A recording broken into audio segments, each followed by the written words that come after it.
As a Christian, I consider Jesus a prophet, but he's a prophet of the one God. There's not several. As a Christian, I worship Allah.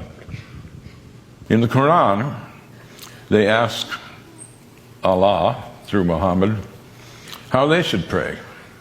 And here's one of many creeds in the Quran. We believe in God and in what was sent down to us and what was sent down to Abraham, Ishmael, Isaac, Jacob, and the 12 tribes, and what was given to Moses, Jesus, and all the prophets by the Lord. We make no distinction between any of them, and we devote ourselves to Him in all of them. That's a very inclusive creed. The narrow definers of Judaism sometimes say that the chosen people are the circumcised, and narrow believers in Christianity sometimes say that the chosen people are the baptized.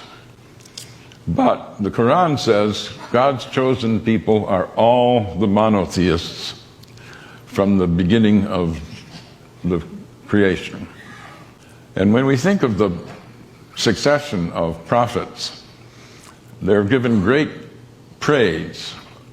Muhammad praises Moses. In some ways, the most important prophet before Muhammad, though they're all directly from God, it's Jesus. Jesus is given a bigger accreditation than other prophets. John the Baptist is made a prophet so that he can prophesy Jesus. Mary, his mother, is the only woman named in the Quran. No wife of Muhammad is named.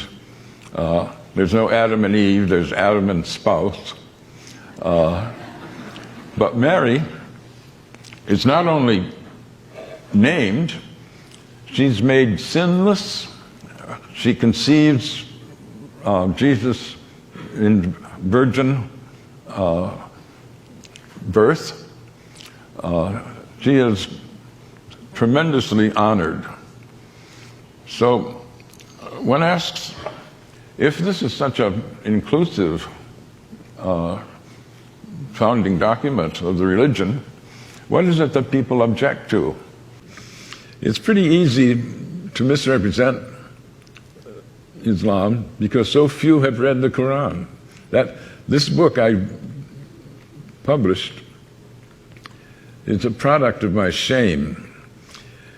I was embarrassed.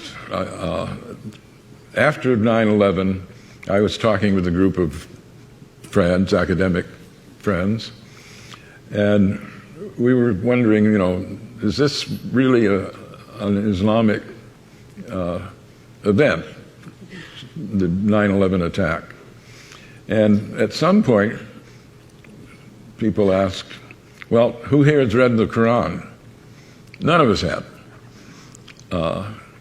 And a friend of mine said, not even you, Gary? I thought you were a student of religion. And I said, yeah, that's the problem. I'm totally ashamed. And so I went and have been trying to repair that stupidity ever since. But I've tried in a lot of venues to ask how many people have read the Quran. Dare I do it now? How many have read the Quran?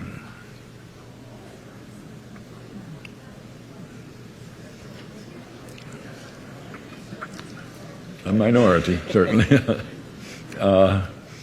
Well, I don't want to shame you, but I do. I think we should all be ashamed. We're throwing our weight around in a world where almost a quarter of the population are Muslims.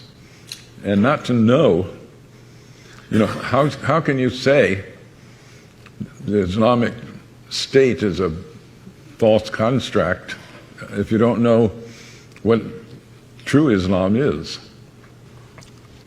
One can only hope that more people will use freedom to do things like read the Quran rather than hate the Muslims.